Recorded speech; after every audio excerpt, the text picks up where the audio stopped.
күшті, әдемі. Еркек болу міндет пе, әлде абырой ма? Қалай? Осылай ғой, Абермю. Басалды ма подкаст?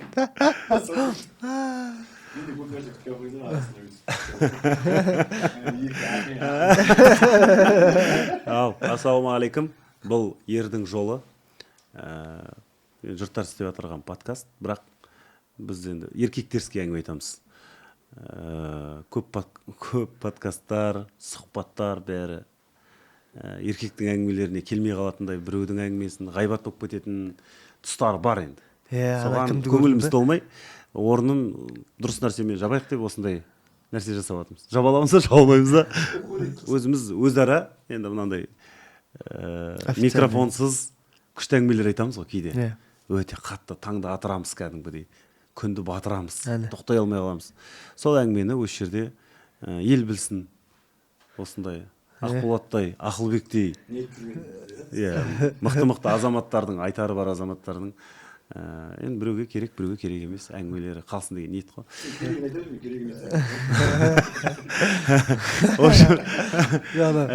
Мынандай нәрсе ғой, Ақас. Мен общий ортаға бүйтіп тақырыптар тастап отырайын. Сон әрқайсымыз жіліктеп көрейік бүйтіп. Керегін қалғалады, керек емесін.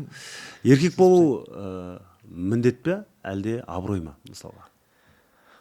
Бірден осындайдың серьезныйдан бастап кетеді. Жоқ енді былай, жеңілдетіп алайық енді. Еркек болу. Жаңа айтып жатсың ғой, жаңағы не депші, қаншалықты бәрі жасап жатқан подкаст па, біз тыңдайтын кім бар деген сияқты бір оймен болады ғой. Оказывается, біз тыңдайды екен. Потому что мен бір рет Алматы, Астанада жүргенде сезілмейді. Бір региондарға шығып қалсам, бір кофе ішетін жерге кіріп қалсам, бір бариста тұрып, кофемді айттым да, жаңа заказ күтіп отырсам, экспресс двойной вишневый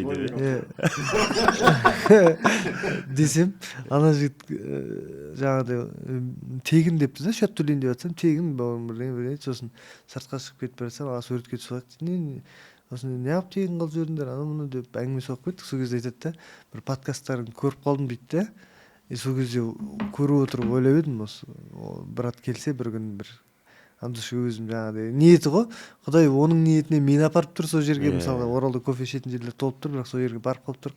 Сөйтсе бізді інілеріміз бар екен тыңдайтын. Біздер енді әзілмен, немен жеңілдетіп айтамыз ғой біздер. Жоқ енді ондай сөздің бір сиқыры бар, құдіреті бар дейді. Бір сөзді Құдай өзіңе салып қояды да кейде. Сол сенің бір сөзіңмен біреу қанаттанып кетуі мүмкін да, алға басып. Бір сөзімен саған сынып қалуы мүмкін. Солай. Негізі. Солай. Ол біздің де әрқайсымыздан басымыздан өткен кездер болуы мүмкін. Солай ғой. Бар ма сондай сендердің кездерінде болған оқиғалар? Айта кетсек.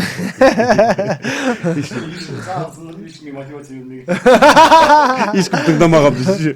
Сындырғандар болуы мүмкін, бірақ мотивация бермейді. Сол жаңа сен айтқан региондағы бауырымыз тағы да кофе беріп жіберіпті. Тағы да бір.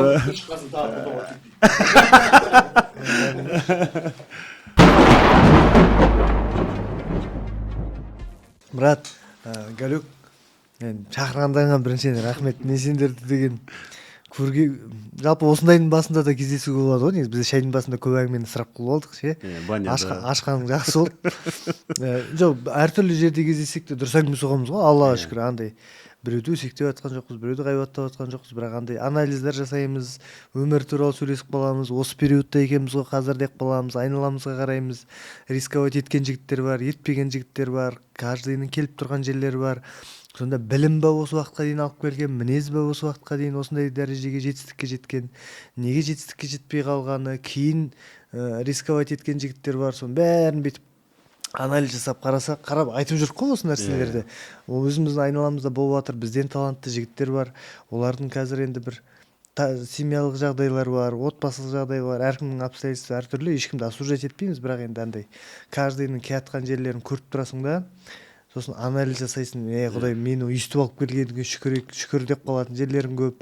Мысалы, ердің жолы жаңағы абырой болу ма, еркек болу абырой ма, әлде міндет па дегенде екеуі де ғой енді ол деген.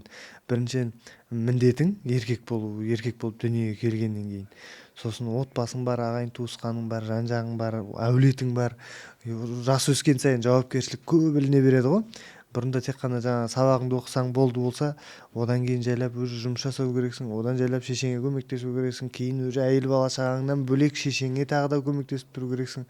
Одан кейін жайлап достарың, отырыстарың бар өзіңнің, соның бәрі сен финансқа бәріне алып келе береді ғой. Сонда осының арасын жалғап жүру, отбасың, әулетің, жаңағы әке шешең, достарың, сосын одан асып атсақ қоғамға бірдеңе деп жатырық. Мына подкасттың өзі сондай ғой. Енді мысалға бізді жұрт көреді, інілерімізге де кейде уақыт таба алмай жатамыз ақыл айтуға, басқа. Мына подкастты білім ізденген адамға, бір енді осы жігіттермен отырып сөйлесу керек еді деген адамдарға біздің негізі қандай екенімізді көрсетеді ғой. Мен ойлаймын, осындайдың бәрін басын біріктіре алған жігіттердікі ол еркектік. Енді сосын оны деген абырой, дұрыс алып жүрудің өзі абырой. Абырой ғой, иә. Потому что егер сен отбасына дұрыс қарай алмасаң болды ғой, Абыройсыздық. әйелің біледі ғой сен қоғамда абыройлы болсың да Кім екеніңді кім екеніңді. Иә. Сол сияқты деп ойлаймын. Мен Галюк, мен бүйтем, енді адаммен бір-бірімізді енді қалай айтсақ болады, внимание жетіспейтін заманда өмір сүріп жатырық қой бәріміз. Сол бір-бірімізге вниманиемізді беріп жүруге тырысамыз ғой всегда. Сол мен ғалымға Тоқаев деймін постоянно. Потому что деген Галюк бүгін подкастқа шақырғанда да бір жалпы месе өзім осы подкастта айтайыншы жігіттерде. Былай уақыттарда айта береміз, бірақ осындай нәрселер эфирде қалған жақсырақ ше. Ғазизда 1-2 минут туралы пікір айтып, соны бір тойларда андайымдай адамдарды көріп қаласың ғой, сол кезде сендердің достықтарыңа риза боламын деп ше, кәдімгідей бір андай бір не алады екен, адамдар дұрыс көреді екен. И оны андай не емес, сені көріп көзіңше мақтау емес, бірақ Галюктың жақсы көретін сені абыройлы қылып тұрған нәрселер, мен сені қарап анализ көп жасаймын ше. Сен де маған қарап бірдеңелер жасайтын шығарсың. Жасай жүрсің, бірдеңе жасашы, пожалуйста. Мысалы Қарастырамыз. Тоқаев дедің бе маған? Қарастырамыз. болды. Мысалға бәрімізде бір кездері ешқандай ақша жоқ, бәріміз Алматы, Астанаға келдік. Сен сол кезде ең бірінші үйленіп кеттің, жауапкершілігің двойной болды. И сол артынша көп ұзамай мен де үйлендім ғой, енді бет-бет сол кезде сен түсіне бастадың ше. Мысалға айналамызда балдар тұр, ол кезде әйеліңе мынандай атмосфера создавать ету керексің. Мына жақта балдарыңмен болмайды екен. Бұған былай бюджет уже кеңейе береді ғой, жаңағыдай үйленгеннен кейін, жауапкершілік үлкейгеннен кейін еркектің ойлануы сол кезде кішкене мінез керек шығар. Сөйтіп қарасақ 15 жыл период өтті ғой, А точкасынан Б точкасына дейін. Қазірге отқан точкамыз Құдайға шүкір. Енді біреулер бізді сексист деп айтады, мысалға саған да маған да сондай бірдеңелер естіп қаламыз ғой. Жаңағыдай тек содан бала тудырудан басқа ештеңе білмейді деп біздің отбасымыздың, әулетіміздің ішіне кіріп жатқан андай-мындай бір білімді адамдар бар ғой өздерінше. И қарап отырсақ, сол 7 баланың ризығы қорықпаған, тәуекел екен ғой. Мысалға еркектің еркек қылатын бірден бір нәрсе тәуекел деп ойлаймын. Именно сен ана бір қатты маған не болды сол ше. Астанада тұрып отыр, 500 мың квартираға төлеп жатыр. Ол кезде бізге 500 мың үлкен ақша еді ғой. Сен ең бірінші 500 мыңға тұрып бастаған сен шығар арамызда квартираға. Арамызда қалсын бәрі. Содан құрсын мына 500 мыңды бетіп есептеп қарасам, 10 айда деген осындай болады екен, 2 жылда осындай болады екен, неге мен мынаның бәрін жинап ауылға барып, сосын келіп неге үй сатып алмаймын деген оймен ауылға көштім дедім бір кездер. Сөйтіп ауылға көшсем, мен алатын ақша болмай кетті дегенше, сонымен бүйтіп қарап жан жаққа ё-май деп қалдым да, сосын қой құрсын мынау болмас деп Астана көшіп келгенде тап сол ризық. Просто сондай тәуекел етіп көшу, жақсы алға қарай жүру, оған енді саған гарантия жоқ, ал кел мында бүйт сөйт дейтін әкең көкең шақырып тұрған жоқ, ешқандай нақты бір жұмыс бүйтіп берем саған, осындай зарплат берем деген нақты ештеңе жоқ. Солай көшіп кеттік қой мысалға. И осы тәуекел қазір елдің алдында осындай болуға әкеп тұр да. Желінген жоқ, ұтылған жоқ. Мысалға диплом, ол жерде оқу керек қой, ол жерде таныс керек қой, ол жерде анау керек қой деген болған жоқ. Таза бұл ойлаймын, бұл осы еркектік деп ойлаймын. Қорықпау деген енді қорқыныш сезімі бар ғой. енді шошып кетесің, соғысып атсаң қорқатын боларсың, мүмкін әркімде әртүрлі қорқыныш бар, бірақ енді отбасыңды алып бірге мен мына қалада тұрам деп бөлек шығып кету қазір көбісі қорқатын дүниесі болып тұр. Қорқатын дүниесі болып тұр. Енді қазақта бір күшті сөз бар да, Құдай жеткерер дегенше. Сол сөз бар ғой, Құдай жеткерер деген сөзге шын амал етсең бар ғой, өзі жеткере береді. Шынымен. Кішкене қиындықтар болады, өтесің. Ол қиындықтар өзі өтіп болу керек нәрсе ғой, негізі. Любой адамның өмірінде. Ол қиындықсыз да қызық емес қой. Тәуекел ғой, тәуекел түбі жері қайық. Сол біз тыңдап отқан жігіттер болатын болса, артымыздан өсіп жатқан інілер, енді үлкендерге ақыл айта алмаймыз, олар бізге айтатын шығар, енді бізден кейінгілерге айтамыз, 35-ке көбісі толмаған шығар, көріп отқандардың адамдарын.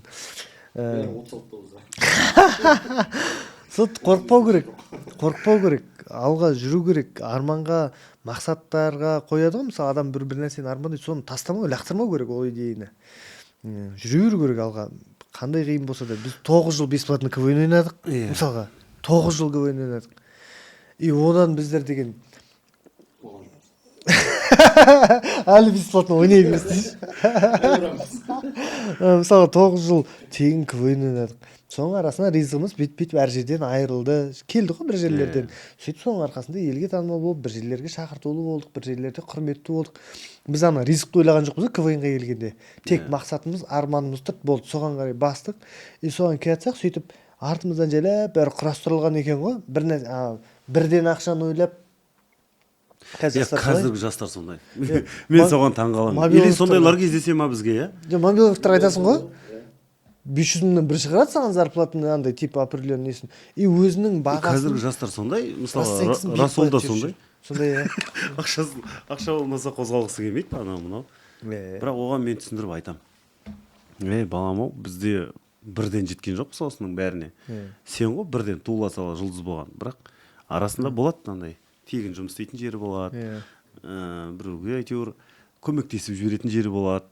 Сен де мәңгілік болып бақ тұрмайды ғой. Білмейсің сен қай жерге дейін баратыныңды, қай жерге дейін сен актер болып жұмыс істейтініңді, сен қай жерге дейін Расул шоу болатыныңды білмейсің. Просто осы кезде сен қолыңда мүмкіндік бар ма, көмектесіп қал, жақсылық жасап қал, айтатын жерінде, ақша істейтін жерінде ақша істеп қал. Енді ол шешімді ол қабылдамайды ғой енді әзірге. Бірақ анау көзінен көрініп тұрады да, кейде желайнысы болмай тұрады да. Андай майда-шүйда, енді майда-шүйда деп айтпай ақ қояйын, кішігірім проектілер болады ғой, бір реклама деген сияқты та бірдеңе. Ол айтады да, маған үлкен жобалар болса барайыншы деп қояды, андай талғам өсіп кеткен да. Сол сияқты енді біздің қолымыздан келгенше сөзіміз жететін жерге дейін ақылымызды айтамыз ғой енді. Нәтиже Алладан ары қарай өздерінен бола береді ғой енді. Бізге енді жаңағы енді әңгіме еркек болу міндет па, абырой ма деген сөздің енді 90 ауыз тобықтай түйіні егіз ұғым, екеуі бір-бірімен өте тығыз байланысты. Сондықтан да бұл теманы бүйтіп жабамыз, Ақылбек, сіз не айтасыз? Не істейсіз енді? Күшті ғой. Осындай бір не керек қой? Укробы ғой Ешкімге айтпайтын ерлердің ішкі соғысы деген бар. Бар ма онда? Бар ғой. Бар ма? Менде мысалға мен өзім десе ежелгі гректермен соғысам десе. Ақылдан тұрып. Терең сұрақ қой. Сенде бар ма сондай ойлар? Айтшы. Бәрінің адамда бар ғой. Не соғыс ал? Секрет болмаса. Жоқ, секрет емес ол. Ол бәрінде де бар ғой. Соғыс ең бірінші енді. Нәпсі. Қызығушылықпен бастаған сол нәпсі, темекі. Сол ең бірінші сол менде мысалы соғыс. Қоям деп ниет етіп бар, қоя алмай қайтамын. Жоқ, шынымен ең бірінші соғыс. Сол мен ол мінезіңді өзің реттей бересің ғой. Біреуге қарап кішкене дұрыс аласың деген сияқты. Жаңағыдай сияқты ғой, артымыздан келатқан жігіттер бар. Келегін алады, келегінесін алмайды деген сияқты. Бірақ енді нәпсімен соғыс қой, сол ішкі соғыс деген нәпсімен соғыс деп түсініп тұрсың ғой сен ақыл, Сен қалай түсінесің ақыл? Ішкі еркектің соғысы тек нәпсіден ғана құрала ма? Ол нәпсі бір соғыс қой. Ол өзіңнің жеке соғыс қой. Бүйтіп өзің бөлек соғыс. Ол соғыс деген енді андай соғыс қой, андай. Кәдімгі өзің кеш деп таза чыккан го. ол бүтпейтін соғыс қой. Бүтпейтін соғыс. Мынандай еркекте ішкі андай соғыстар пікірлер ол да нәпсі бәрібір де соның арасына араласады ғой. Ол соғыстарда жүреді ше, ол ше. Универсальный соғыс. Нәпсі ма бәріне кетіп тұра ма? Сол кәсіптің ойлары болады, мысалы творчествоның ойлары болады. Бағытым дұрыс кетіп бара жатырмын ба мен? Дұрыс кетіп бара жатқан жоқпын ба? Мен жалпы қандай әкемін? Қандай жалпы баламын мен? Әке-шешемізге. Қандай бауырмын? Қандай бауырым, қандай доспын мен? Болады ғой, сен әркім өзінің негізі жаңағыдай негізі өзіне келген кезде адвокатта, біреуге келгенде судья деген сөз бар емес пе? Сол сияқты өзімізге келгенде судья бола алып, біреуге келгенде адвокат болуға тырысып жүріп, соны істей алмай қалып жатырудың бәрі соғыс қой. Енді осындай нәрселер. Енді өзің тәрбиелеудегі, өзің жақсы адам болуға, бір жетістікке, түптің түбінде ертең үлкен жетістікке жетуге тырысып жүрген кездегі осындай соғыстар, мелкий соғыстар, қарапайым. Мысалға, мен қоғамда мен күшті әңгіме соғам, сөйлесем, мен жақсақ болаттым да. Отбасыма келгенде әулетіммен белден басып қалып, бір кейбір пікірлерін қадап тастап, қарамай қалып, бүйтейік деген кезде мысалға, досым кеттік жүр, кофе алып қайтайық десе, бауырым кеттік, болды ғой, мен төлеймін деп атқасың ғой. Мысалға, әйелің кофе ішіп қайтайық десе, тұра тұршы, аяғым ауырып тұр, сен бірінші массаж жасашы маған деген сияқты нәрселермен да. Осындай бір, енді бүйтіп қарайсың да, салыстырмалы түрде әділетсіздік қай жерде болып жатыр? Ол да қоғамдағы адам, қоғам не сенсің, және сенен басқа адамдар деп алайықшы, қоғамның бәрін, әйелің, бәрін, әке-шешең. Сен сонда деген жақсы, енді бет-бет шкаламен өзгереді ғой нелер, но бірақ өзіміздің айналамыздағы ең приближенныйларымызға біз басқа кейде болып қаламыз да. Сонда мен сол жақтарда кейде соғыстар болған бір кезеңдері ше. Мен бұларға именно осындай көзқарастамын да, мен сыртта жақсымын. Соған ана үйдегі бала кездегі тәрбиенің әсері емес пе екен? Соны ойлаймын да. Ана жұрттан ұят болады. Жұрттан ұят болады, жұрт не дейді деген біздің мамалардың уколдары бар ғой, бала кезден тығып тастаған ше, вакцина сияқты. Сондай бір сол сөздерден емес пе екен? Жұрттың көзінше идеальный болып көрініп, үйге келгенде ол бүткіл адамда бар сияқты. Бар ма? Ол соғысқа жатпайды ғой. Жоқ, ішкі соғыс мен мысалға сондай ойлар мазалайды менді мысалға. Атыс емес па не сен соғыс жүрген жоқсың. Сен соғысты түсінбедің. Жүріңдер контрға деп.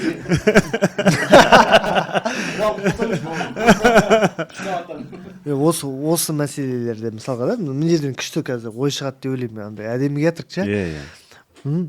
Енді сен, значит, сен мына жақта ондай емессің, мына жақта сыртта батырсың, іште сыртта андай бәріне күштісің, іште батырсың, андай доминирующий позициядасың, мықтысың, якобы еркексің.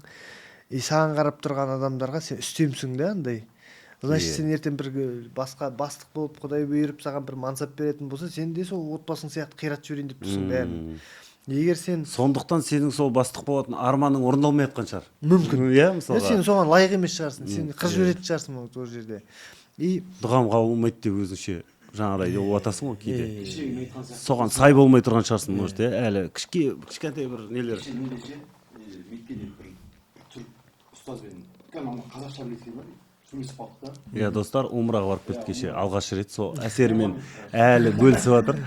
Сол кезде кәдімгі бір жерде тұрып қалдық та, сөйлесіп қалдық дейтін сағат 9-10-да жаңағы намазға. Қазақстан арасында сары жакет киіп алғанбыз соған жақын. Соны сөйлесіп жатқан кезде бір, короче, дұға айтты да, ұнап қалды маған. Ең қысқа, ең әдемі дұға екен ба деп. Я Аллахым, дұғаларымыздың қабыл болмауына кедергі жасап жатқан күнәларымызды кешір дейді.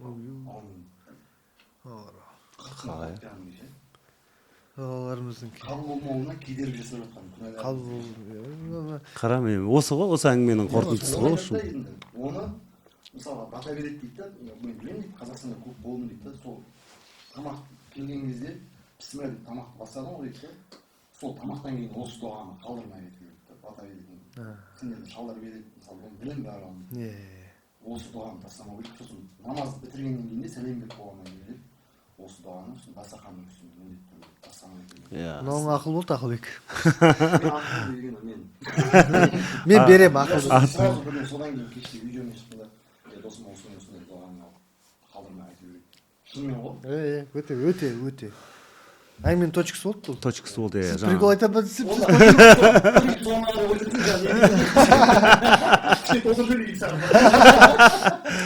Енді тағы бір енді бүгінгі осы отырысымыздың, осы сіздерге осы әңгімеміздің жетуіне ат салысып жатырған ол үміт компаниясы Витаман жаңағы Витаман өнімдерін бізге ұсынатын үміт компаниясы бізге осы отырысымызға Білем ғой, ұйытқы болып жатыр да. Жалпы сені көр...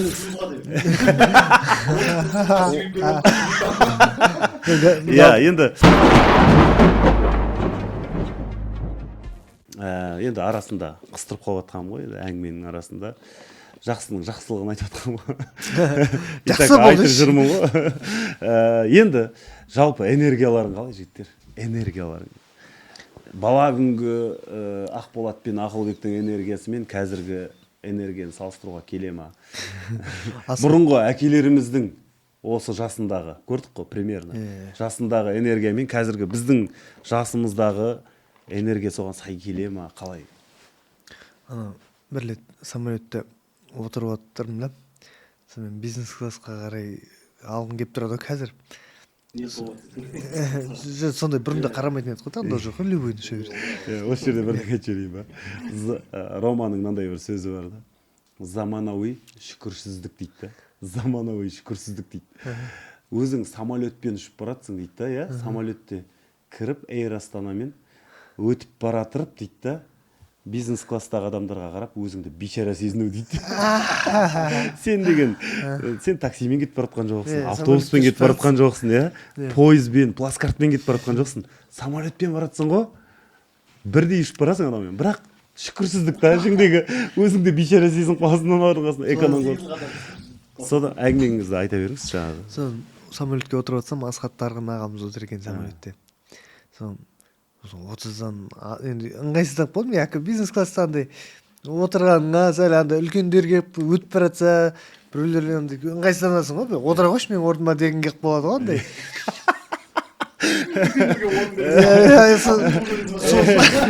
Сол автобустың мәдениеті қалыптасып қалған ғой. Сонымен мен кейде болады ондай ситуацияларда, үлкен кісілерді көрсем, андай бір кейде әңгіме соғып кетеміз ғой, слушайте, мен орнымызға отырыңыз деп мен предлагать етіп қалған кездерім болады, отказ береді енді көбісі. Бірақ ұсынам, шүкір ешкім отырған жоқ. Өзіңде отырғың келіп тұрады іште. Сонымен неғып сен мен шықтың алдымнан деп тұрасың. Сонымен короче отырып отырдық да, сонымен білем әңгіме басылып кетті, ағамыз танимыз ғой, жақсы. Ассалаумағалейкум аға, осылай андай бұрындар былай немен артпен ұша беретін едік, жаңағы эконом класс қарамаймыз. Мүмкіндік болса отырып ұйықтай бересің, ұйқың қанып самолеттен түскеннен шауып жүріп кетесің, бәрі сондай еді ғой. Бір күнде 2 күнде 3 қалада болған кездеріміз болып жүрді ғой, таксимен, самолетпен, тағы да таксимен, 4-ші күні қайтасын самолетпен. Сон бұрындағыдай болмай тұр, аға. 30-дан асқанды дізең айтып тұрады кейде. Сосын самолеттен түскеннен кейін тек шай-пай ішіп алып, ұйықтап алайын мен дейтін болғанбыз. Бар ондай. 30-дан асқаннан кейін сондай болады екенсің. Кеше осында келдік қой, таң атпай, Ақыл. Келдік те, кеше негізі түсіру керек болғанбыз осыны. Бір күн ұйықтап тұрған жоқпыз ба? Қалаға адаптация үйрену керекпіз деп бүгінге қалып тұрған жоқ па осы съемка? Кішкентай кезімізде үлкен кісілер айтатын ғой, білесің ба? Біз кішкентай бала кезімізде қырыққа жақындаған кісілер мұрты бар үлкен болып көрінетін ғой. Сен просто бар ғой мұрт. Сен маған тисе бермейді.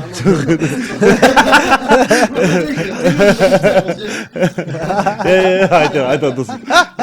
Өстіп нервысына тиген сайын күшті шуткалар шығады да. Сол үшін әдейі тиіп алды. Үлкен нелерге де әжелерге де қойып кетті, қисайып алайын дейді ғой.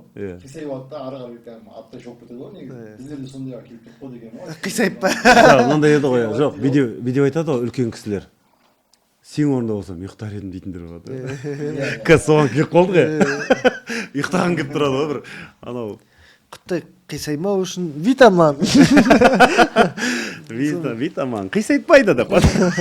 Сосын Жалпы енді сондай. Әңгімемді аяқтап тастайын. Жаңа Асхат Тарғын деген, сен 30-дан асқанын сезіп қалыптым деп, белде кейде отырып ұйықтағың келмейді деп айтып жатсам, қырықтайды дейді. Қырықтайды дейді. Не болды десем, өзіме-өз бір жеріме ұрып кетеді түсінбейсің дейді. Ойбай деп қаласың, ештеңеге ұрынбай дейді. Просто отырып дейді. Көтің қырық деген осы ма орындап қояды маған. Сондай болып тұр да енді мына. Бірақ енді біздің заманымыздағы адамдар сондай шығар қазіргі. Мысалға Кореяға қарасаң кешегі. Японияда ма? Қаяқта? Кореяда бір жігіт жасы деген 60-тан асып кеткен, түрі бізден жас. Күнделікті жасайтын тамағы, тренировкасы бәрі өзі несіне қойылған да, жүйеге қойылған. Осы нәрсені жасау керек заманға кеп тұр қазір. Қазір осы нәрсені жасамасаң, сен ата болып қаласың. Сразу ата болып қаласың. 40-та ата болып қалуға болады. Ойбай, қазір екінің бірі грижа, екінің бірі энергиясы жоқ, екінің бірі ашушан деген сияқты. А тренировка жасап жүрген ол да бар. Сондай нәрсе, сондай болмау үшін қазір уже деген дұрыс тамақтану, дұрыс ұйқы, дұрыс жаңа тренировка, физический қозғалыс бәрін істеу керекпіз. Жаңа соның бәрі бізге қиын сияқты болып тұрады ғой адам баласына. Біз просто біздің әке-шешелеріміздің кезінде ол нәрсе деген андай сияқты. Мысалы мен әкем менің жасымда атқа шауып жүрді спокойно. Мен жасымда дегенде, менің үлкен жасымда да асау атты үйретіп жүрді да. Мен есімде кәдімгі өзі есік алдына шығып бір атты кәдімгі мінілмеген атқа ерттеп сол кезде қазір сондай шаруа жасашы десе, жүргің келмейді адам деген адам істесінші дейсің ғой. Хотя көмекшілері бар, мысалға жылқы бағатын көмекшілері бар, сонда да оларға тапсырмайды да, өзі кәдімгі сонда бел ауырып кетеді деген әңгіме жоқ. Аттан құласам не болады, мен сүйегім кішкене ауырып жүрмін ғой деген жоқ. Постоянно атқа шауып, постоянно нетіп жүрген адам болғаннан кейін андай не болмапты. Енді бәрібір әкелеріміз бізге асқар тау ғой. Қандай не болса да. Біз енді қандай асқар тау боламыз деген ойым бар. Сәл. Біз әлі өзімізді жас сезінеміз. Олар да сөйтті деп. Қазір трендте қандай киім бар, соны киіп алуға, барынша қудыртуға. Не істейміз ғой енді. Қабылдан көріп дейді. Қазір жастардан енді бір киім ала қойыншы деп жаңа енді кіргенбіз бір жерге. Сөйтсем, киінсем, киімдер енді қазір бәрі бір стиль шыққан кезде барлық дүкен соған ыңғайласып кете бере ма, бірдеңе болып кеткен ғой. Размер болмай тұр ма анда? Жоқ, размерде емес, мәселе. Мәселе андай жаяу шалбарлар шыққан ғой, короче. Былай бұл қолдап. Бір аяғына кіріп кетуге болады екі аяқ. Соны кигенде біртүрлі сезініп тұрмын андай ше. Бір өзімді біртүрлі сезініп тұрмын. Үстін кидім, ол үсті де бір бүйтіп тұр да. Бас киімін, очкиім бәрін киіп алып едім. Қарадым да, ата-аналар жиналысына осылай кіріп барсаң деген ой келді. Сәлем деп жаңа. Қалайсың деп. Бір сондай біртүрлі андай өзіңді жаңағыдай да сондай бір өзі бір шектеулер болады да. Мынандай редактура ғой, сәл-сәл. Сөйтіп сондайдың бір андай көзге ұрып тұрмайтын қаралау цветін алып барынша екі ортаны ұстап бірдеңе алып алдым жаңа. Ол сондай да бір. Неде мысалы бұрын қызыл-жасыл киімге қысылмайтындардың бірі, және құмарлардың бірі мен болдым ғой. Және киім алуға ерінбейтіндердің бірі мен едім. Қазір мысалға осы құндылықтар өзгерді соңғы уақыттары. Андай сенің руханиятың көтермейді. Өзің руханиятың көтермейді. Сен айтып жүрген әңгімең, ойың, пікіріңе хей деп кіріп келетін адамдар емеспіз ғой қазір біз деген. Бұрында жас кезімізде ха деп кеттік, давай деп тұрған энергия, эмоция, сондайларды көрсете алу бізге жарасатын еді. Енді қазір сен Ғалымаханбет болдың, Құдай Ақылбек Ескендіров қылды, бізді Ақболат Өтебай қылды деген сияқты. Кәдімгі адамдар атыңмен, фамилияңмен танып тұрған кезде сен жаңағыдай еще андай бір сенен үлгі аламыз, я болмаса сен қуып кетсең біз де қуып кетеміз деп тұрған халық қой. Сен бәрін жауапкершілікті бізге лақтырып жауап танымал адамдарға лақтырып тастаған кез ғой. Құттай бірдеңе істесең соны сен ұрпақ тәрбиелеп жатсың дейтін. Ұрпақты әркім өзі тәрбиелейді ғой, бірақ бәрібір де сол жаңа танымалдылықтың жауапкершілігін көтеріп жүргеннен кейін сосын ішкі руханиятың өседі ғой. Сондай жауапкершілікті, үлкен жауапкершілік алғаннан кейін сен тек семьяның жауапкершілік алсаң, сен киінбеуің мүмкінсің. Тек қана семьяңмен жұмысыңа барып келесің. Сосын жайлап уже қоғамға шыққан кезде сен қоғам сені талап етіп тұр, сен дұрыс киініп жүр, біз саған қарап тұрық қой деп. Сен мысалы саған особо қатты маған керек емес қазір. Мен түсінгенім, бұрында танымал болу үшін киінген екенбіз. Мыналар осы енді жаңағыдай қалай жаңа жұлдыз болудың жолының назарды аударту деген сияқты нәрселерге біз кәдімгідей соған тырысып соның нелерін орындап жүрдік та. Қазір шүкір таныдық, ол неміз жабылды да. Алхамдулилля. Енді вообще жалпы бет бәріне жетіп Құдай жеткізгеннен кейін жалпы еркекке көп нәрсе керек емес екен ғой деп қоясың. Вообще қызық емес негізінде.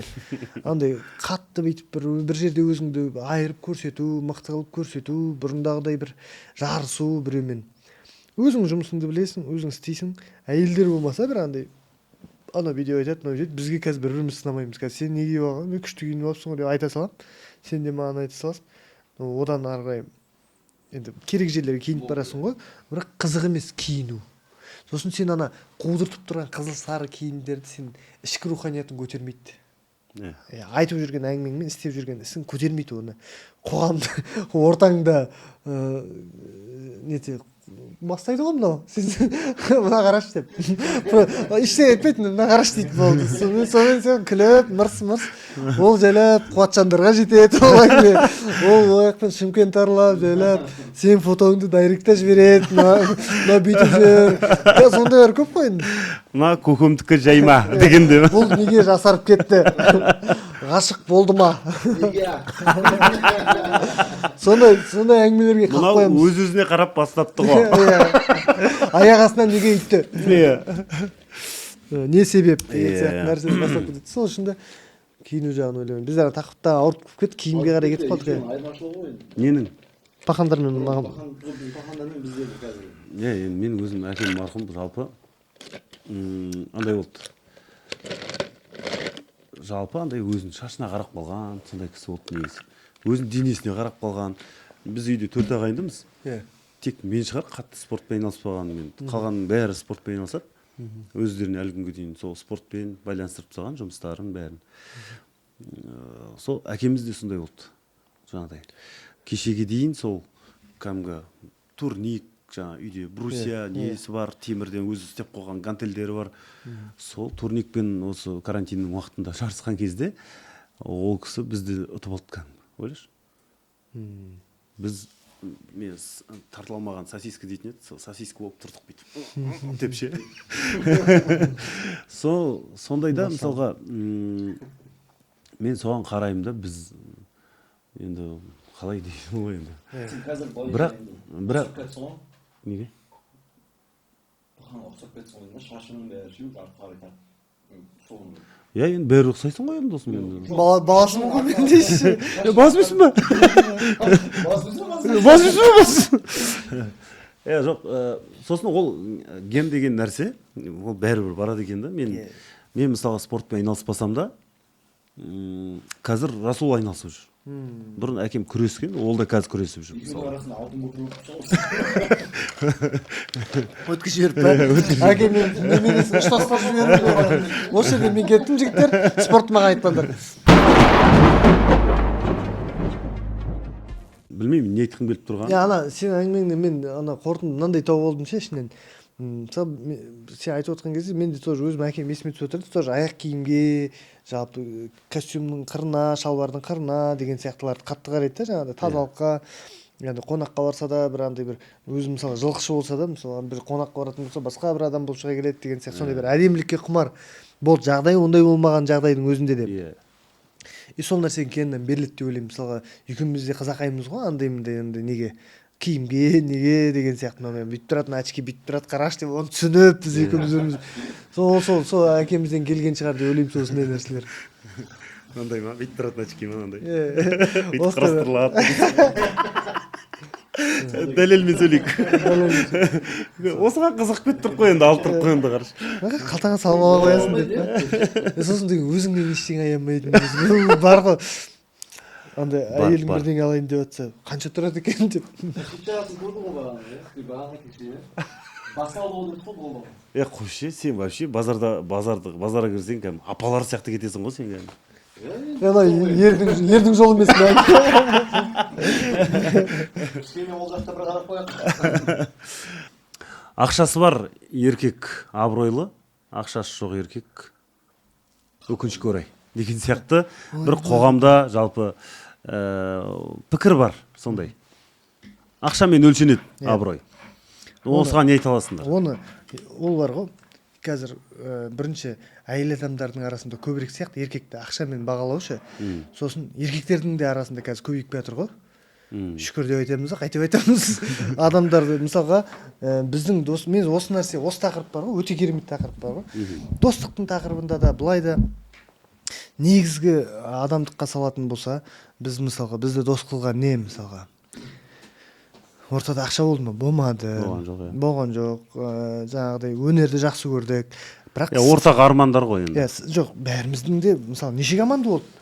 Мысалға 5-6 команда болды деп айтайықшы да, мысалы топовый да, допустим. Мынаның бәрі бар ғой, мынау тағы да одан кейінгі командалар, мына екеуміз сияқты, мысалға екеуміз бір ойынды ойнайын деп жатырық. Сенің шуткаларыңа мен көмектесіп, менің шуткаларыма сен көмектесіп жатқан командалар болған жоқ қой басқа. Мына жерде олар келсе ақшасы үшін жазатын болуы мүмкін, мүмкіндік үшін жазуы мүмкін, я болмаса общение ұстау үшін, определенный выгода болған үшін ғана араласады. А бізде мынандай табиғи жақындық болды, понятиеміз бір болды, түсінігіміз жаңағыдай мына жерде бірдей көзқарас, мынанікі дұрыс емес қой, мына жерде мынанікі дұрыс қой деген сияқты бірдей көзқарас болды деп ойлаймын. Сосын өнерге бірдей ғашық болдық и қызғаныш сезім болған жоқ, сосын кең болдық деп ойлаймын. Кең болдық та и сосын мысалға жұрт бізді соперник қылып жарыстырып соғыстырып жібергісі келіп жатқан кезде де біздер бірге дайындалып жүрдік қой мысалға. Мысалы соңғы жаңағы араласпен ойнағанда да бізде де андай кім ұтса да деген іште не тұрды, жаңағыдай бауырларымыз ғой, бізде андай соперничество андай давай дейтін жоқ, ойнайық көрейік халық шешеді, позорный ойын болмасын деген сияқты ғана оймен ойнадық та мысалға. Мынаны досымды ұтып алайын деген ой жоқ. Именно басқа ойындарға қарағанда именно сол ойын сонда есімде да мен. И соны бізде біріктіріп тұрған нәрсе, біз бір-бірімізді құрметтеп тұрған, бір-біріміз ақша үшін емес та, мысалға қарап отырсаң біздің арамыздан жақсы табыс тауып кеткен бірінші балдар бар мысалға. Олармен де қалай араластық, дым таппай жүрген адамдармен де солай араласып жүрміз ғой. Енді қоғамда да нәрсе бар. Қазір мысалы тауып жүрген адамды басқаша құрметтейді. Жаңағыдай пайдасы бар адамды. Пайдасы бар адамды басқаша, ол жақсы. Бірақ адамына қарамайды. Адамына қарамайды. Сен боқтап отырып жұмсайтын инвестор болсаң да, сен қасында деп жұтып жүре беретін адамдар жүре беруі мүмкін да. Ол уже құндылықтар ауысып кеткен деп есептеймін именно осы жерде ше. Мысалға өзің сияқты адамдар ақшасы да бар, адамы да бар да, әйтеуір киімі де бар, ішінде адамы да бар деген сияқты.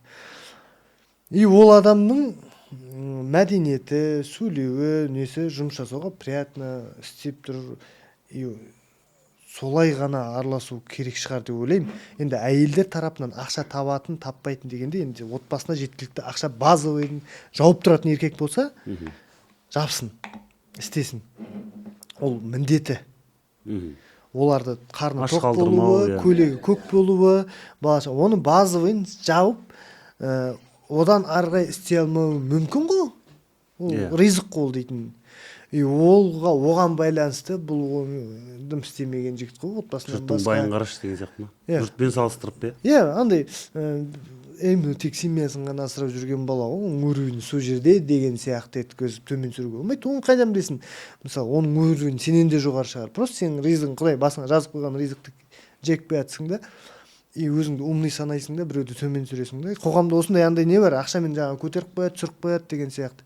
Ертең мен аллан қалап, мысалы, мына киномыз тағы бірдеңе жинап кетсінші, бізге көзқарас өзгереді. Хотя сол ақ болады, біз сол күнәларымен, сол нелерімен. Да, мысалға, бұрында неге үйтіп құрметтемедің, мысалға, ақша жоқ кезде. Мен де ренже аламын ғой, мысалға. Просто жалпы адамды адам болған үшін құрметтей алатын біздің мына КВН ойнап жүрген кездегі көңіліміз бар ғой. Осы көңіліміз жоғалып кетті қазір. Көбісінде. Андай, сенің дәрежеңді қалтаңа қарай өсіріп қояды, түсіріп қояды. Ол өте үлкен дұрыс емес нәрсе. Еркектердікі именно. Бұл еркектердің істеп жүрген қатындығы деп ойлаймын. Қатты. Андай дұрыс жүрсек, мысалы мына бауырларымызбен қаншама жігіттер бар. Сен өзің қаншама жігіттерді ілестіріп аласың тойға барған кезде, баяғыдағы таныстарыңды. Ол жерде саған келіп, мынау маған счетымды төлеп береді, мынау маған гостиницаны төлеп береді деп емес. Сен өзің бәрін төлеп жүрген кездеріңде болады, мысалға, бірақ көргің келеді, құрметтейсің, жақсы көресің, ойын құрметтейсің. И ол қалай ашылады сенің қасыңда? Мысалға, да, ол күшті ашылады. Сен мысалы, енді сенмен мысал келтіріп отырмын, сен отқасын. Қарапайым, мысалға, КВНщиктердің көбісін аштың ғой сен, андай бір мынаяғынан түсіріп, өзің мысалы аудиторияңды қызғанбай, мысалға, да. Олар келеді да жаңағыдай ашылып, маған осындай құрмет көрсетіп тұр ғой, маған мынау доверять етіп тұр ғой деп олар ашылады деген сияқты. И осындай болу керекпіз ғой бәріміз. Андай, мынау деген өзіме өзі бүйтіп жүр ғой. Әркімге дәрежелер беріп, өзіңді биікке қойып, ой, енді ондайдан Құдай сақтасын. Соған таза көңіліміз жақсы. Осы көңілде жүрсек ұтылмаймыз және бар ғой. Бізге осындай адамдар жолығады. Бүткіл жағынан осындай адамдар жолығады. Сен өзің қандайсың, сондай адамдармен айналаңды Алла Тағала толтырып қояды ғой. Сол себепті қолдан келгенше жаңағыдай ақша үшін қарап еркектің дәрежесін былай-былайға қою болмайды деп ойлаймын. Біріншіден адам басына қарау керек. Ол таза андай адамдар. Енді ол да дұрыс шығар, мүмкін определенный қоғамда дұрыс киініп жүру, андай-мындай. Бірақ енді, мынау не кәсіп жасап жатыр? Мынаумен араласу керек екен. Емес, сен мынау жақсы жігіт екен, араласайық. Араласқаннан кейін ары қарай Құдай өзі сен жақсы бір жақсы точка соприкосновения, бір андай бір ғайбат емес, не емес, дұрыс емес нәрсе емес, бір жақсы дүниенің басында бас біріктіріп бір-бірлерімен тіл табысып ұзақ әңгіме соға алатындай дәрежеге жетіп алсаң, ары қарай жұмыстың өзі жетекте шығады. Сен өзің ұнап тұрған адаммен жұмыс жасағың келеді ғой. Мен мысалға, сен маған ұнап тұрсың, екеуміз әңгіме соғып тұрық. Екеуміздің күлкіміз бір, жаңағыдай уайымымыз бір, талғамымыз бір болып тұр, үйлесімділік бар. Давай, бауырым, шаруа жасайық. Күнде көрісіп тұрамыз зато. Осындай себептердің басында жолығасың ғой. Мен ойлаймын, осылай болады деп ойлаймын. Общение. Мынаумен общение ұстап алып, андай-мындайына көніп, кальян шегеме, мен де шегейін. Бұрын темекі шекпегендер. Деген сияқты да. Ана бетейін, сөйтейін. Өзі бөлек репетиция жасап. Бар, ондай бар. Ондай бар? Бар. Көп еще. Ондайдан Құдай сақтасын. Аллаға шүкір, біздер ешкімге осы уақытқа дейін енді мына КВНщиктер, өзім достарым, бауырларым, ешкімге барып қол жаймаған, ешқайсысы бар ойбай ана инвестор, мына инвестор демеген. Барлығы өзінің абыройымен, өзінің өнерімен, өзінің тырысқанымен жетіп келе жатыр ғой. Нұрболханды алайық, кешегі мысалға Хамидтерді алайық, ешкімге барып қол жайған жоқ, тойын басқарды, жайлап өзінің ретімен өсіп келе жатыр. Уақытын күтті, берді Құдай, беріп жатыр, жасап жатыр. Бүткіл КВНщиктер сондай деп ойлаймын. Мен чисто КВНмен не айтып жатырық қой. Сосын бұл ортаға да бүйтіп аяқ астынан бір кіріп келсе де бар ғой. Содан оқып бар ғой, бізде таңымыз да уже. Сразу оқып қаласың да, сәл селфи болма. Сондай. Сосын бір-біріңе аммен түсінесің. Сосын біздің ортаның бір жақсысы, біреу андай эйфориямен келіп тұрады ғой, бір жетістіктен кейін біреулер тәкаппарлыққа мініп алуы мүмкін. Біздер оны сразу танк деп қағып тастаймыз, андай қол аяғын шауып упаковать етіп, сен деген бұрынғы бол, сен маған анау қызық емес дегенді біздер бірінші позициямызда көрсеткеннен кейін мынаны бәрін қозғап тастадым мен. Дегеннен кейін біздің ортамызда көбісі звездовать ете алмайды. КВНщиктердің ортасында деп айтайыншы, бізде сразу байқалады. И оны битіп ақтап кетіп қалуға болады ше, бұлар уже ол уровеньде емес деп ше. Бұлар қуып тұр, мен больше түсініп қойдым, мен алға кетіп баратырмын, бұлар мені түсініп тұрған жоқ деп, арғай шайтан өзінің жолымен дәлше қуа бер деп алып кетеді ғой, бұна ортадан бөліп алады да, кілең сондай ортаның ортасында отырасың сосын бір күн. яғни енді біз қазір КВНнің әңгімесіне қарай кетіп баратырмыз. Бұны фестивальде түсіретін шығармыз. Енді біз общий жақсы. Еркектің ақшамен дәрежесі ғой. Өте жақсы қанағаттандық ойыңа, пікіріңе. Ақылбек, сен не айтасың? Сен бәрі айтып қасына айтып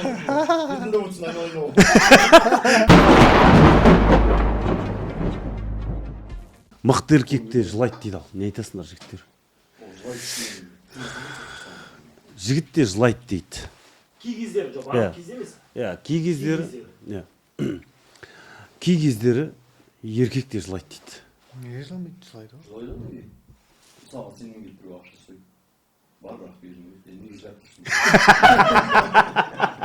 Неге жыламайды, берші мысалы, неге жыламайсың? Өзің тапқан адал ақшаң.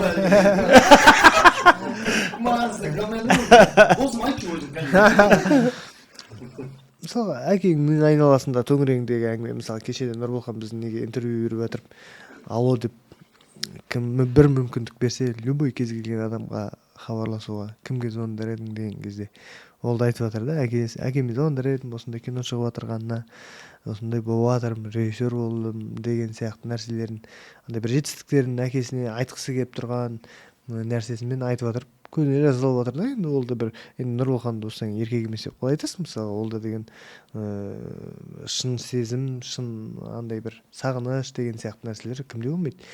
Тілек айтып жатыр да, жылайды біреулер, шынайы айтып жатырған кезде бір жақсы болып кетсе екен деген ниетпен айтып жатыруы мүмкін, бір нәрсенің қатесін түсінуі мүмкін, біреуді сағынуы мүмкін, біреуді ғашық болуы мүмкін деген сияқты әртүрлі нәрселерге. Енді жылап алғанда бір жағынан эмоция шығарып тастағанда жақсы шығар деп ойлаймын. Қуанып та жылайсың мысалға, не деген неше түрлі оқиғалар, елді сағынып жылайтындар болады. Жігіттерде көбінесе жұта саламыз ғой. Эмоцияны кейде жыламау керек жерінде, мысалы, көзің жасын көрсетті деп бізді мысалы ер балдарымызға айтамыз ғой. Деп қойып жылап ал, жеңілдеп қаласың деп айтпайсың ғой мысалы ер балаңа. Не қатал ұқсап жылап отырсың деп мысалы айтамыз біздер. Мен де білмеймін де қаншалықты менікі шын, қаншалықты дұрыс емесін. Бірақ ол деген сөйтіп жаратылғаннан кейін, көзден жас шығатын болып жаратылғаннан кейін, ол сондай түрлі эмоцияларға бөленген кезде ол солай болатын процесс адамда. Ол бекерден бекер істелген жоқ қой, енді оны деген вообще жақсы шығармау керек. Шығып жатса вообще андай бүйтіп ішіне жұтып алу керек деген нәрселер болмау керек шығар. Значит, егер солай жаратылып тұрған болса, сен мұрныңмен демаласың. Мұрныңмен демалмау керек, еркек деген ауызбен демалу керек деп по жизни ауызбен демалып жүрмейсің ғой мысалға. Ол көзден шығып тұрған жас. Сен әртүрлі эмоция, сен оны өзің әдейі істей алмайсың. Актер актрисалардың өзі кейде жаңағыдай өтірік істей алмайды. Есіне түсіріп барып жылайды ғой. Бір состояниеға кіріп барып та, сондай состояниялар адамның өмірінде кездеспейді емес, кездеседі. Кім жыламаған? Жылаған адам бізге дейінгілер, хандар жыламады дейсің бе, пайғамбарлар жыламады дейсің бе, бәрі жылады ғой, кім жыламады? Еркек сондай еркек емес, жылаған еркек емес деген әңгіме айта алмаймын, но бірақ енді жаңағыдай тиынға жылап қалған жерлер болса, онда оны айтуға болады шығар. Ол да еркек қой деші.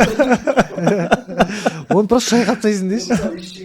Білмейді да, сөйлей алмайды, білмейді, бірақ шылайды. Просто еркек эмоциясын шығару керек шығар. Хотя бы өзімен өзі жеке қалғанда болса да.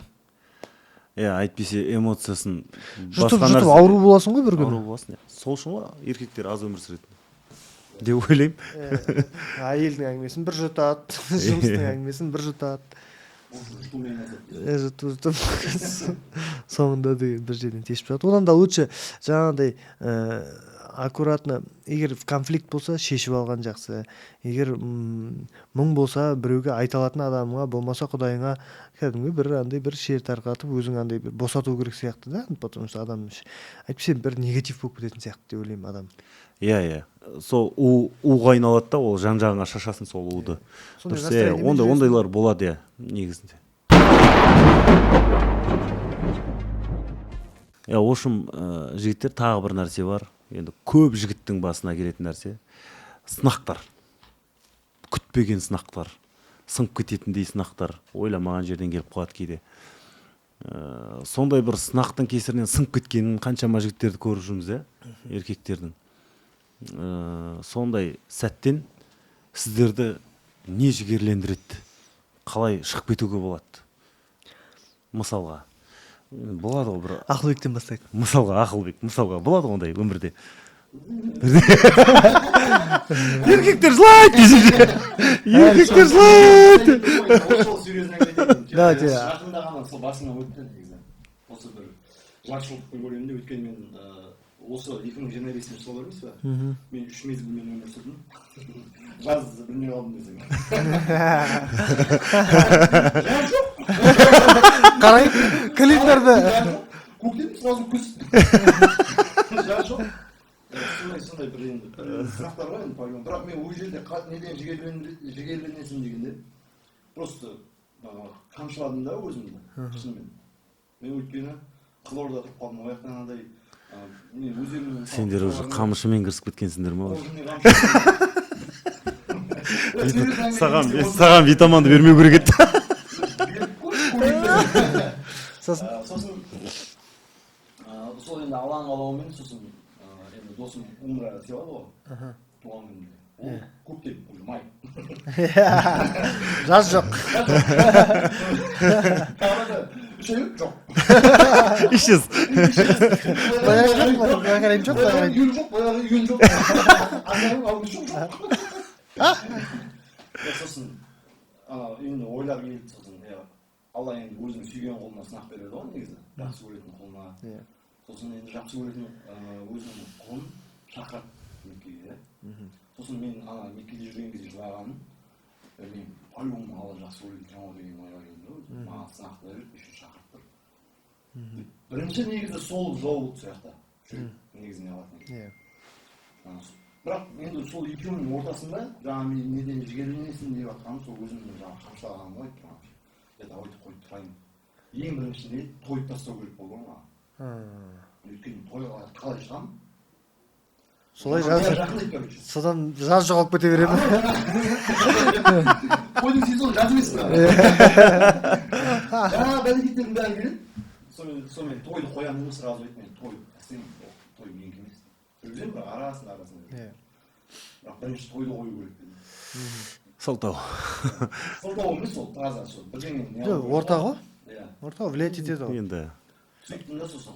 халал тойға да шығып. Сол болсын, не қылдым да сөйтіп басына жол шықтым. Сонымен Алла Алла тағала былай берді. Реттеп жатыр. Енді сіз не айтасыз? Сіз кәті Мен вообще сөйлеп отқан жоқпын, мен жүргізуші позициясын алып алып күшті ештеңе айтпай отырмын ба? Ғалымтасыған. Ғалымдыр жүгәтті. Ғалым оқырманды. Ал айтам. Не айтайын? Ғалым төлеп берген. Витамин төлеп берген. Подкастты дейші. Білмеймін енді қатты сынып кеткен кезім деп Құдай ондай қатты бір сынақ берген жоқ, бермей ақ қойсын. Бірақ мен сынақ өткен жоқпын деп ойлайсың, негізі болмады емес, біздер просто ол нәрседе олай қабылдамайтын сияқтымыз ше. Болу керек болып тұрды ғой енді сол. Мен солай. Мысалы кеше осы бір 15 күннің ішінде бізде сынақ болды ғой, мысалы бәріміз бірге көрдік қой. Құрсын енді ол енді соңында сынақ деп қабылдап соны өзіңе қабылдай алу керек қой, кішкентай нәрсе болса да. Ең бастысы Алла бізді ұмытып тұрған жоқ. Сөйтіп қабылдау керек та, кішкентай нәрсе болса да ше. Біз оған көз жұмып қарап кетсең ол жағдай кішкене. Енді сынаққа түсіп одан шығу деген еркектің жолында мысалға әркімге бәрі Алланың қалауымен болады ғой, оның дүниелер. Адамға, еркекке бір сынақ келді. Оны жайдан жай келмейді, ол сынаққа сен көтерілетін болғасын керек біріншіден. Оны сындырып жіберу үшін келмейді ғой негізі. Көтерілетін болғасын. Бірақ не үшін келді дегенде сен мына жақтағы бір ойың жетпей жүрген, ғапылдықта жүрген нелерің шығар, мүмкін андай бір может тәкаппарлығың бар, может быть басқа бір Аллаға қарағанда басқа нәрсеге тәуекел етіп жүрген шығарсың, мүмкін денсаулығыңа, может ақшаңа, может мүмкіндігіңе, может достарыңа деген сияқты да. Содан кейін мен бармын ғой деген сияқты сынақтар келеді, ол сонда адам өзінің әлсіз пенде екенін мойындап Аллаға жүгініп, сосын ары қарай қайтадан тұрып өзінен де биік Құдай бар екенін түсініп, қайтадан тәубесіне келіп, бір определенный приземленный болып, дұрыс жүріп дұрыс тұру үшін қайтадан сондай сынақтар беріледі ғой адам баласына. И ол наоборот еркекке енді біреуге қазір андай сынып қалуы мүмкін, біреулер андай бірақ на самом деле ол бәрі бізге пайдалы дүние болғаннан кейін келеді ғой осындай нәрсе. Даналық қонады, ойланасың, келесіде аузы күйген үрлеуші еді, байқайсың, қарайсың. Адам қателесу арқылы түзеледі деген сияқты нәрселер адам бәрі өтетін нәрсе ғой. Бір сынақ келеді, оған баспен соғыласың, содан сынағы келеді, оның дейсің, мына жерде мынандай темір бар екен, басың ауырады екен, келесіде былай өтейін дейсің. Одан өсесің, мына жерге келіп соғылып жатқандарға ақыл айтып қоясың, мына жерден айналып өтіңдер, олар айналып өтпейді по-любому. Сен айтқанмен әркім өзі көру керек нәрсесін көреді. Тағы бір сен өсіп жатқан кезде мына жерден тағы біреу шығады, оған соғыласың. Сосын қайтадан түсесің, деп мынаған келесің де, мына жерде енді соғылмау керек деп, қайтадан соған соғылатындар бар. Бәріне таң. Енді әкем қайтты, ағам жоқ деп. Грустить жүрсің. Ана сөзді естіп қалдым да, бақ бірінші аяққа қонады деген сөз тіркесі айтады ғой адамдар үлкендер енді. Бақ бірінші аяққа қонады, одан кейін белге, одан кейін бақ басқа қонады, басқа қонғанға бақ баянды болады деп те. Енді мысалға біздің бақ аяққа қонған кезі бір-бірімізді табуымызды деп ойлаймын. Осылай араласып, құрласып, мысалы сен Аралдан, мен Оралдан бәріміз Астанада жолықтық, сол жерде қаншама достармен таныстық. Бағымыз сол кезде аяққа қонған екен ғой бізге.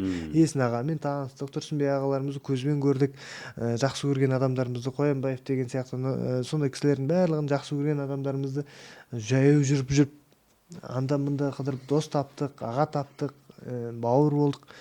Сөйтіп жайлап қалтаға ақша біте бастады деген сияқты ғой мысалға. Ол бақ белге қонды деген сол шығар деп ойлаймын енді мысалға. Мына бір шамада Барсыздікі ма? Тіке түсіне ма бәрі? Бақ белге қонды деген енді балалы болуды айтқан шығар деп ойлаймын мен. Жоқ, мысалға бақ белге қонды дегенде Белшесіне бату ма? Жоқ, ақшаға. Келді ғой енді, бақ келеді ғой енді. Жүрген достарың бар, несі бар. Енді ол белдің айналасында көп қой, қалта бар. Бел деген менің ойымша прямом смысле жаңа бала белде дегенге келіп тұр енді. Ол белде бар. Белбеу де бар. Қалта да бар. Сосын бақ неге белге қонды дейді да. Сосын осы кезеңде жаңа бақ аяққа қонған кезеңдегі өзінің сынақтары бар, достарыңмен бір андай определенный арада бөлісетін ештеңе болмаса да бір мінез қалыптасу, ортаға өзіңнің семьяңнан келген еркеліктерін тастау, оған ортаға мінезіңмен сыю деген сияқты кішкене сынақтары бар ғой өзінің. Ана бүйтіп тұр, ана бүйтіп айтты, ана сөйтіп айтты деген әңгіме ғой. Ол жерде үлкен сынақ жоқ, ана мені бүйтіп мынандай миллионға лақтырып кетті деген тема жоқ қой. Счет төлейін деп жатыр еді, 2000 теңге бермей қалды деген сияқты әңгімелер ғой енді. Сондай әңгімелермен сыналады адам бүйтіп сосын оды жайлап ақша бітеді қалтаға. Содан кейін әркімнің өзінің негізгі жаңағы нелер ашылады, жаңағы бетперделері, өзінің қалаулары деген сияқты. Сол кезеңде ол сынаққа тап болады, оны көтере алса көтерді, көтермесе қайтадан аяққа түседі бақ. Содан қайтадан достарымен мен қателесіп кетіппін деген сияқты қайтып барады ана жаққа. Олар сол кезде олардан бет бұрып кетпесе, қайтадан жайлап достарының поддержкасымен кеттік деп қайтадан белге қондырып алады бақ. Сол белден өтіп алғаннан кейін жаңағыдай даналық қонып, жан-жағын танып, жан-жағына пайдалы болған азамат бола білген кезде уже бақ басқа қонып, соны баянды қылып алу өзінің қолында деп ойлаймын. Адам жалпы енді жаңағыдай өз-өзіңмен соғыс, нәпсіңмен соғыс, сол сынақтар осы нәпсімен келеді ғой. Нәпсі ғой қалайтын көп нәрсені. Сол нәрсені тыя алу, соған шыдау, өмірде күрестен тұрады ғой. Осындай нәрселермен кейде былай түседі, төмен, соны просто көтере алмаймыз ғой біз андай. Бар бақты бағалай алмай қаламыз. Қазір менде бәрі болған екен ғой деп жоқ кезде айтасың деген сияқты. Соның бәрін бағасын біліп жүру, анау үшін сондай дүниелер болып неден басталды негізі? Еркектің басында болып тұрған жақсы ғой.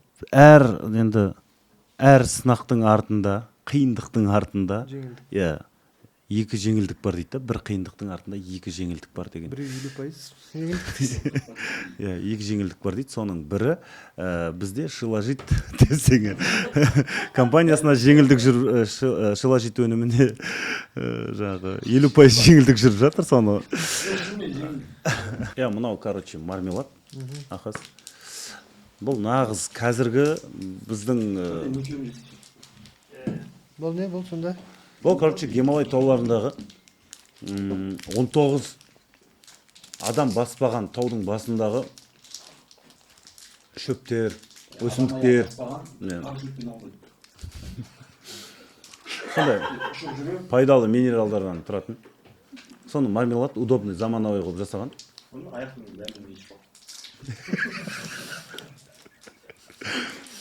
Екеуін жейсің, короче, таңертең. Таңертең екеуін жұтып аласың. Кешке қарай. Кешке қарай тағы бір екеу. Осыны тоқтатпай бір банкасын тауыссаң, нәтиже шынымен береді кәдімгі. Red Bull ішіп алған кезде адам сергіп қалады ғой. Сондай сергектік сенде күн ұзаққа болады. Ұйқының қануы, мидың жұмыс жасауы, дұрыс жұмыс жасауы мен фокусты дұрыс қоя білу. Қазір бәріне керек нәрсе осы. Фокусты қоя алмаймыз ғой. Не істеп жатқанын білмейсің. Күнде әйтеу бұйырған нәрсемен жүре бересің. Жаңағыдай жартысынан келіп тастап кетесің кейбір жұмыстар. Сол сияқты сонда фокус қоя алмай жүрген адамдарға осы дұрыс.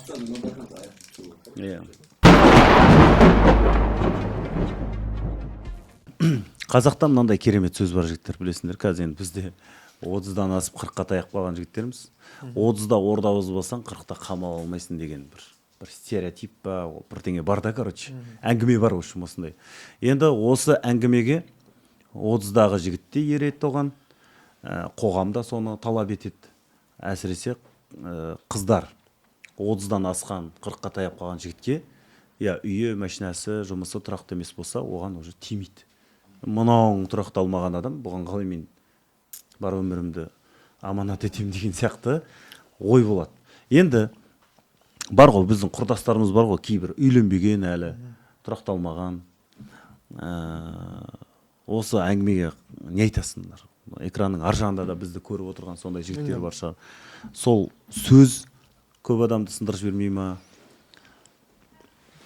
Ол дұрыс пікір шығар, қыздардың жағынан еркекке ондай талап қарап, енді өзінің өмірін аманаттап отқан адамға да қарайсың ғой, кіммен жолдас боласың деген сияқты. Өмір бақи арнап отқан адам. Енді үй не жағынан айта алмаймын, ол түрлі еркектің басында түрлі жағдайлар болуы мүмкін, бірақ енді кемінде бір жұмысқа тұрақталып, өзінің ортасы болып, жоспар болу керек қой. Енді 30 деген едәуір жас қой, ол 20 емес. Әке-шешесінің жаңағы ұясынан енді шыққан. Ол 30 ғой. 30 болғаннан кейін ондай бір кемінде осы үшеуі орда бұзу деген не ол жалпы? Қамал алу деген. Апарып бірдеңені қопарып, бір үлкен кәсіп бәрі енді бір 100% жігіттің 100% сондай болу деген мүмкін емес нәрсе ғой. Сол орда бұзу деген нәрсе өзін қалыптасу шығар, жаңағы орта, бір нәрсенің профессионалы болу, бір нәрсені мысалы өту, белгілі бір дәреже, ол шаш қиясың ба, ол жаңағы кәсіппен айналысасың ба, әртүрлі деңгейде. Просто сен сол саланы сүйіп орындайтын жақсы бір өзің жұмысыңды табу деп ойлаймын.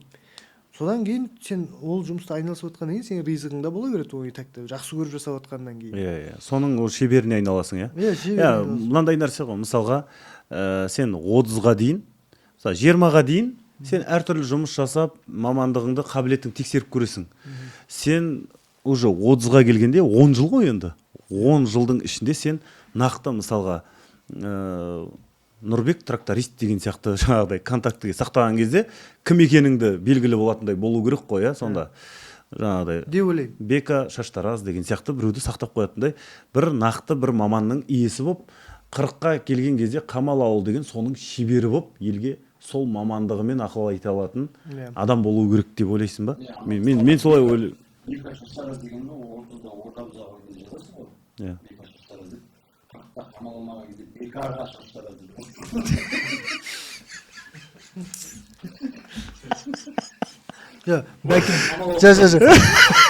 Бәке дейсің.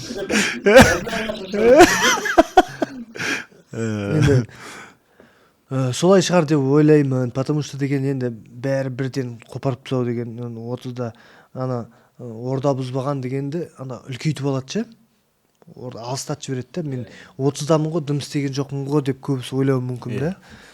40-та қамалды қалай аламыз деп ше. Қамал деген уже деген бір елдің жаңағы несін қамалын алып, не ғой енді, сондай үлкен жауапкершілік қой енді.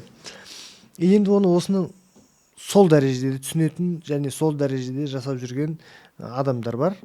Потому что оның стартовый линиясы, тәрбиесі, алып келген жеті атасынан бері дүние сарқылмаған, сондай бір андай әулеттер болады ғой, бір күшті баласына инвестиция салып, соған дайындап, 30-да действительно орданы бұзатын, 40-та қамал действительно алып тастайтын да.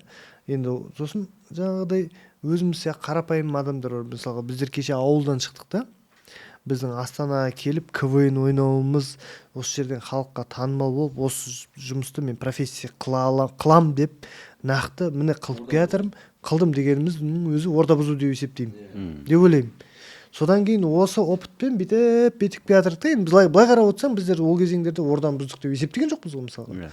Міне сол жинаған достарымызбен міне сен мынандай жұмыс жасап отырсың, мынандай жұмыс жасап отырсың. Қазір сен бір қозғалайын десең, сенің айналаңда достарың бар. Ал кеттікте бір шаруаны қопарып жіберетіндей, қамал сияқты бірдеңені қопарып жіберетіндей, кіші қамал. Мысалы бұл бұрын шыққан сөз ғой негізі. Соғыс кезінде. Отау есікті 13-те қазір ешкім үйленмейді ғой. 24-те отау есіктер ауыстыру керек. Неге 24? 20-да дейсіз. 20-да дейсіз ал. Мен 21-де. Сосын жаңа 30-да орда бұзу дегенді кішкене беру керек ары қарай ше. Сосын 40-та қамал алу дегенде 63-ге қойып қою керек та. Несіне қашар ғой. Вот мен қамалды алдым. Деу керек та. И сол 40-45-ге орда бұзатын жас болып қою керек ше. Жас қою керек. Осы мәселемен мен ертең өзі қиын болды деп білмеймін.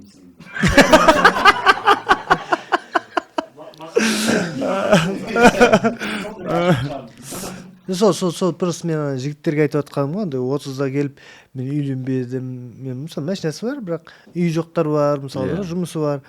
Соны ойлауы мүмкін да, мен бір кәсіпті до конца істемедім, әлі анандай бірдеңе жетістікке жеткен жоқпын деп. Сосын тәуекел ете алмайды, үйленуге қысылады деген сияқты. Олай емес қой, қыздар да білмеймін енді қалай қарау керек екен, бірақ біздің әйелдеріміз, сенің менің әйелім да, сенің әйелің мысалға бізде ондай қатты үлкен дүние болмаған кезде де бізге сеніп шықты ғой мысалға. Ешкім емес кезімізде. Фамилиямызды да танымай тұрған кезде. Сол айтамын. Кім? Сен жаңа жүрдің ба?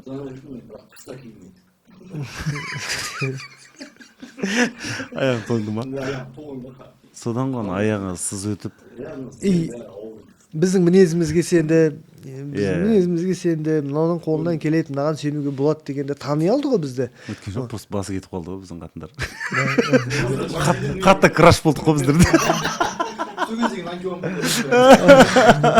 Мен өзім әйеліме мысалға оған дейін мен колледж кезінен бастап университет оқып жүрген кездерде мен әлі Ақболат болмастан бұрын бұрын кім болдың? Сен атың кім болды? Мен бір Сәкен Майғазиев.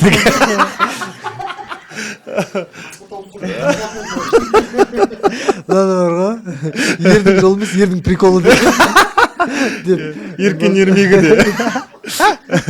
Жоқ, енді бір бізден енді кішкене айып етпеңіздер. Әңгімеміз қатты бір андай бір қатты біз енді күліп отырып тыңдасаңдар, керегін алып қалсаңдар істейсің.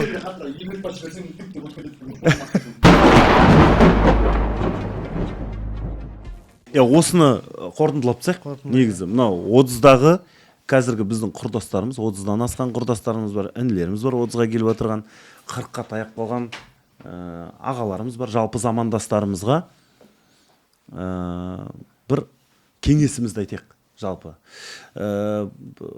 Сым қағудың қажеті жоқ деп ойлаймын. Негізі бір кейбір құрдастарым бар, мен әлі үйленген жоқпын дейді. Табысы жақсы, жұмыс істейді, табысы бар, бірақ берекесі жоқ. Жинай алмайды да, короче, машинасы бар, әлі үй алып.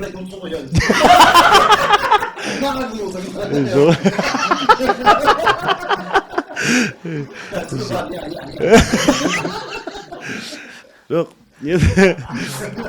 кейде өздері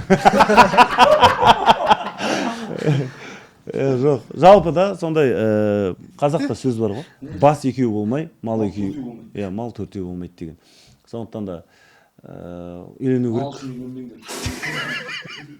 неге Мал үшін не істейді? Мал төбе болып не істейді?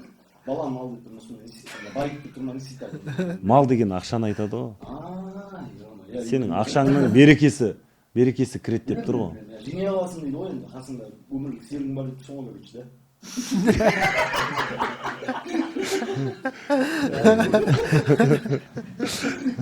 Келісіп кете беретін маған.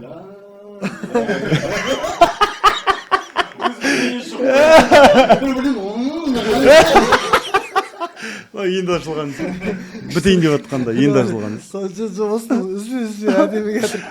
иә сондай мақал бар ғой енді бас екеу болмай мал төртеу болмайды деген сондықтан да жігіттер үйленіңдер үйленердің алдында міндетті түрде мына өнімдерді алып дайындалыңдар деп жатырмын ғой Үйленгеннен кейін де білесіңдер ма? Бірінші танысу керек екен ғой. че там не айтасыз ақас аға сіз не айтасыз Күліп қырыққа таяған ақас аға ана 38-дегі ағамыз бар еді бір. Сен уже 40-тасың ғой десем. 38-демін деп. Өзіңді андай қимайсың ғой. Сол сөйтіп нешедесің десе 20-дан астын деп айтады дейді. Нақты нешедесің десе 29-дамын дейді. қимай ма өзін үлкеюге 30-ға жақындап қалдым деп айтуға болатын жер ғой. Сол 20-дан асып жүріп тұр тек.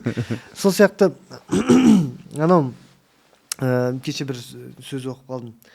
Бізде енді жаңағы 30 білім ғой бізде инста білім 30 білім кітаптан емес десең жаңа мықты жазатын ұстаздар сияқты бір андай пікірлерін білдіретін соцсетте сол кісілерге подписаться етіп қоясың ғой енді жаңағыдай сонда саған керек информациялар өзі негізі келе береді ол инстаграмнан болсын ол балаң айтады бір күн шешең айтады бір күн досың айтады сол негізі сен есту керек сөздер естіледі ше сол кезде бір есімде қалып қойған мына сөз бар да мына жалпы кәмелеттік жасқа толу деген бар ғой 18-ге толған адам кәмелеттік жасқа толды деп айтамыз ол может негізінде табиғи ақыл жағынан ол 16-да толып кетуі мүмкін ол 25-інде кәмелетке толмауы мүмкін деген сияқты ғой иә ДП болып қалуы мүмкін иә енді адам өмір көруіне тануына байланысты жаңағыдай жүріс тұрысына байланысты ғой енді ары қарай тағы да көп адамның ақылы кәмелеттік жасқа толды деген нәрсе енді физически бәрі 18-ге дейін толып кететін шығар жаңағыдай мұрт шығып деген сияқты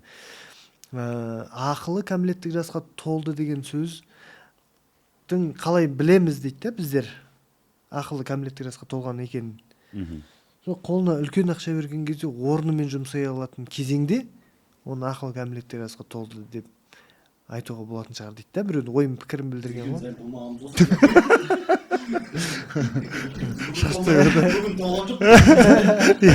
қыдырдық бүгін ақшамыз шашты хэппилонда ойнадық деп қойшы осы бар ғой бізде халықпен подкаст жасайтын болсақ талдырайын деп тұр ғой иә сол себепті енді жаңағы ақылдың кәмелеттік жасқа толуы деген тиын тауып жүрген бала бірінші тапқан тиынын қаяққа жұмсайды ол шешесіне бөліп бере ма кішкентай баяғыда бір 7 мың теңге тауып жүрген кездеріміз болды ғой мен салонда шаш қиып жүрген кезеңдерімде помню мысалы бірге жұмыс жасап жүрген балдар біреу жаңағыдай кешке контурға барады клубқа барады сол 7 мың теңгесін тапқан 10 мың теңге табуы мүмкін күніне соны өзі әркім әртүрлі жұмсайды біреу жаңағыдай анасына көмектеседі үйіне тамақ алып барады деген сияқты біреу тағы басқа сол кезде жаңағы мойнындағы жауапкершілігіне сай жұмсайды да сонда құрдас балдар әйтпесе бәріміз сол замандас балдармыз ғой бірақ тиынға деген ақшаға деген отношение әркімде әртүрлі ол мысалы қолыңа бір шамалы тиын түсіп қалатын болса сен оны тек бірден бүйтіп ойлап қалған кезде осындай маған жалпы мысалы 7 теңгеге 100 миллион берсе да мысалы допустим саған келіп қалды 100 миллион теңге просто жоюыңа сен онда неге жоям деген кезде бір жақсы жаққа жою ініңді бауырыңды анаған бүйтіп жіберсем анаған бір үй алып беру көмектесіп жіберсем деген сияқты ойлар келіп отбасыңа деген сияқты бәрін жақсы ойлар келіп тұрса ол саған ақша қайырлы деген сияқты. Бірден келіп қалған кезде ох міне келді ғой. Дубайда яхттың үстінде сондай фантазияң мына жеріңе соғып тұрады дейді. Екі жақтан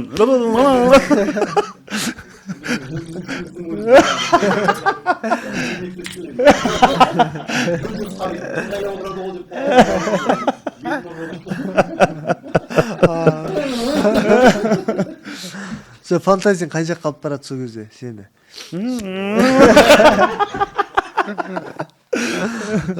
Сол сияқты соған байланысты енді өзіңнің жаңа ақылыңның кәмелетке толған толмағанын аңғара беруге болатын шығар деп ойлаймын енді. Сол үшін жігіттер өздеріңе сөйтіп тестовый просто ойлап қарашы, сен мысалы қажеттілігің бәрін өтеп тастаған кезде просто дых еткізіп осындай сумма қойды.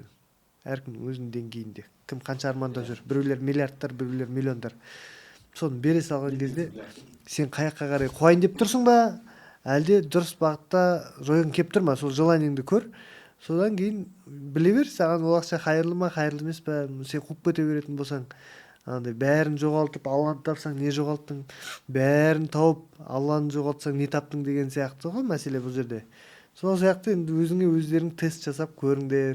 Мен де өзім тоже бүйтіп өзіме жасап қараймын ғой. Кем тұстарын табасың өзіңнің. Өзіңмен просто адам өзін тексеру керек шығар деп ойлаймын. Беріп көрсеңізші енді бізге. Жаңа ақшаны беріп көріңіз. 100 миллион беріп көріңіз, сосын көрейік. Оны ұстамай қалай. 100 миллионды қазір шашып тастайсың ғой. Достар, енді бір қорытындылайық. Бүгінгі отырысымыз маған өте жақсы ұнады. Еркін оператор жігіттер қарап отырау деп жатқан жоқпыз. Өзіміздің әңгімемізді еркін. Енді бір андай жастамыз ғой, жаңағы айтып өттім ғой. Бір жігіттіктен ағалыққа қарай өтіп баратқан кезіміз ғой енді жігіттер. Қанша мойындамайын десеңдер де уже шаштарың, сақалдарың ағарып тұр ғой енді. Енді аға болып та өзіміздің ойымызды айттық. Жігіт болып та өзіміздің пікірімізді білдірдік осы жерде. Енді бір қорытынды осы ердің жолы деген тақырыпта өздеріңіздің нүкте ойларыңызды айтып кетсеңіздер, сонымен осы Әлбетте Ақылбектен бастаймыз. Ақылбек не айтасыз? Ойым жинақталайын дедім, кішкене рұқсат болса. Мен жинақтамай бірді айта бересің.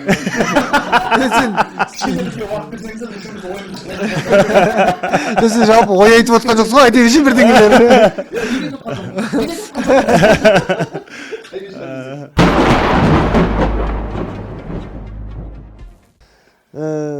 Мен ойын қорытындап үлгермедім, күліп жатырмын.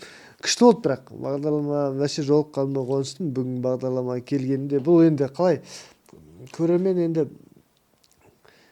қазір талғам биік көрермен бар ғой енді. Андай айтады, мыналар не айтып отыр деп айтуы мүмкін, ыржың-тыржыңы бітпейді деп айтуы мүмкін, жастарым осындайға келіп өздерің естіп отырсыңдар деп те айтуы мүмкін. Түрлі пікірлер айтылады ғой. Негізгі адамның мәселе ниетінде, біздің бұл жердегі негізгі ниетіміз анау ақылды, тек құр ақылды ешкім тыңдамайды ғой қазір.